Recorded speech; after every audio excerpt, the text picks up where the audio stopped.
Question. ధృవ cinema గురించి చెప్పారు, ఖైదీ number 150 ఎలా ఉండబోతోంది? We are waiting. ఫస్ట్ అన్నయ్య ఇంకొక సినిమా చేయాలి అని కోరుకున్న వాళ్ళలో నాకు తెలిసి నేనే అనుకుంటాను. ఫస్ట్ అనిపించింది ఒక ఫ్లోలో ఉన్న అన్నయ్యను ఇంకో సినిమా చేయాలని కోరుకున్నాను. అలాంటిది అన్నయ్య 150వ సినిమాలో అంత అద్భుతమైన సినిమా. ఆయన లుక్ కూడా నాకు ఇప్పుడు చరణ్ బాబు లుక్కి అన్నయ్య లుక్కి పెద్ద తేడా కనిపించట్లేదు. ఇద్దరు బ్రదర్స్ లాగా ఉన్నారు. అదే అన్నయ్యని కొంచెం మరి ఏం చేస్తున్నాడో తెలియదు. ఆయన కూడా తెగ ఎక్సైల్ చేస్తున్నాడని విన్నా. నేను కుదరలేదు అన్నయ్యని కలవటి మధ్యన.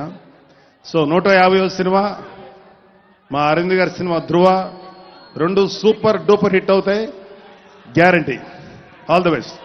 Thank you so much Nagababu గారు. కల్మషం లేని మనిషి.